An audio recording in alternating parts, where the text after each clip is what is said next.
শ্ৰীমন্ত শংকৰদেৱ সংঘৰ অধিৱেশনলৈ ত্যাগৰ জগদুৱাৰ নপমুৱা গাঁৱত প্ৰস্তুত কৰিছে 10,000 মিঠৈ। শ্ৰীমন্ত শংকৰদেৱ সংঘৰ 94 সংখ্যক অধিৱেশন যোৰহাটৰ মৌবধা এৰালতলী পথাৰত অনুষ্ঠিত হ'ব। অহা 6 ফেব্ৰুৱাৰীৰ পৰা আৰম্ভ হ'বলগীয়া প্ৰায় 12 বিঘা ভূমিত নিৰ্মীয়মান বৈষ্ণৱ পণ্ডিত ওদাৰাম চুতীয়া সমন্বয় ক্ষেত্ৰখনিত ইতিমধ্যে সকলো ফালৰ পৰা প্ৰস্তুতি তুংগত চলিছে। ইপিনে অধিৱেশনস্থলীত বিভিন্ন কাম কাজ সমান্তৰালকৈ জিলাখনৰ বিভিন্ন প্ৰান্তৰ ভকত বৈষ্ণৱসকলে অধিৱেশনলৈ আহিবলগীয়া ভকত বৈষ্ণৱৰ সেৱাৰ অৰ্থে মিঠৈ পিঠাপনা আদিত প্ৰস্তুতকৰণত ব্যস্ত হৈ পৰিছে। এয়া ত্যাগৰ জগদুৱাৰ নপমুৱা গাঁৱৰ পৰিৱেশ। গাঁৱৰ মহিলাসকলে ঘৰে ঘৰে চাউল গুড় আদি গোটাই অধিৱেশনলৈ অহা ভকত বৈষ্ণৱক আতিথ্যৰ বাবে প্ৰায় 10,000 মিঠৈ 3,000 পিঠাকে ধৰি আচাৰ কাহুদি আদি প্ৰস্তুত কৰিছে। হৰিনাম লৈ সকলো গাঁৱৰ নামঘৰ প্ৰাংগণত গোট খাই কোনোবাই যদি গুড় কাটিছে, কোনোবাই আকৌ পিঠাগুড়ি চালিছে, কোনোবাই আকৌ তপত গুড়ৰ সৈতে পিঠাগুড়ি মিহলাই মিঠৈ প্ৰস্তুত কৰি আছে।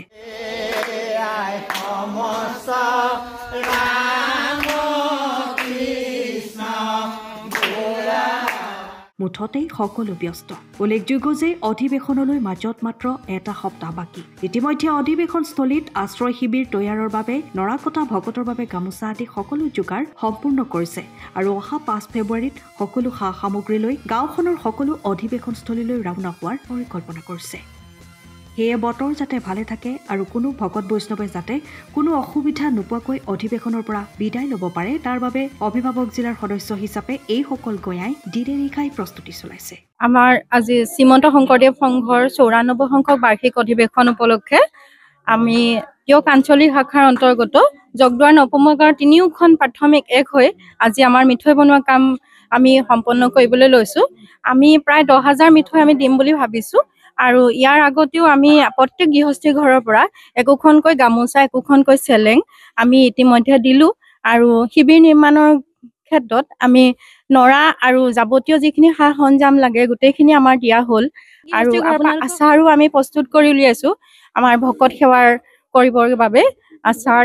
তাৰপিছত তিল পিঠাও আমি কালি 1200-1500 মান তিল পিঠা আমি প্ৰস্তুত কৰিছো। তাৰপাছত মালপুৰা পিঠা আমি তৈয়াৰ কৰিছো। তাৰপিছত গামোচা ইতিমধ্যে গামোচা আৰু চেলেঙৰ কথা উল্লেখ কৰিছো, সেইখিনি দিয়া হৈছে। আমি এইটো আমাৰ কপাল মানে ভকত সেৱা যি বকুণ্ঠৰ পাৰিষদৰ ভকত বৈষ্ণৱ আমাৰ যোৰহাট জিলাৰ এৰালতলী পথাৰলৈ আহিব, গতিকে আমাৰ ভগৱন্তই আমাক এইকণ সুবিধা দিছে ভকত সেৱা কৰিবৰ কাৰণে। তাৰ কাৰণে আমাৰ ভগৱন্তৰ ওচৰত প্ৰাৰ্থনা জনাইছো আমাৰ যাতে সকলোৰে দেহা মূৰ যাতে ভগৱন্তই ভালকৈ ৰাখক, যাতে আমি কোনো ভকতে যাতে আমাৰ ইয়াৰ পৰা কষ্ট পাই যাব লগা নহয়।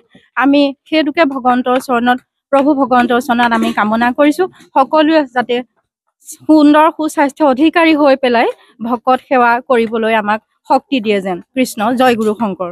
আছো আমি আজি এই নামঘৰত আমি আইসকলক গোটাই এই মিঠৈ বনোৱা কাম আয়োজন কৰা হৈছে অধিৱেশনৰ কাৰণে। বাকী আমাৰ আইসকলে কৈছে আমাৰ নৰা কটাৰ পৰা ধৰি যিখিনি আমি মানে অধিৱেশনলৈ প্ৰস্তুত হ'লোঁ সেইখিনি গৈ আমি তাত অধিৱেশনত থলীত দিলোঁগৈ, শিবিৰ বনালোঁ।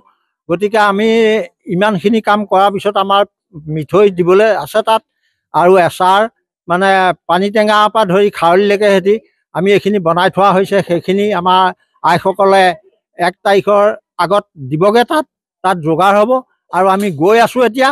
আৰু আমি এই আইসকলৰ অনুষ্ঠানলৈও আমি আহি খা খবৰ লৈছোঁ, লৈ আমি ইয়াত অলপ সহায় কৰি দিছোঁ আৰু আমি চব ক্ষেত্ৰতে ৰাজহুৱা ক্ষেত্ৰতে থাকোঁ। আমাৰ ইয়াত মানে প্ৰায় 3খন প্ৰাথমিকৰ ভিতৰত আমাৰ প্ৰায় 100তকৈ ওপৰ গৃহস্থী আছে আৰু সংগী আছে। আমি সকলোটি তালৈ যাম, তাত ভকত শুশ্ৰূষা কৰাৰ কাৰণে আপ্ৰাণ চেষ্টা কৰি আছোঁ। ত্যাগৰ পৰা বিৰাজ পৰা ৰিপৰ্ট টাইম অফ আছা। সময়ৰ খবৰ সময়ত পাবলৈ ফ'ল' কৰক টাইম অফ আছা।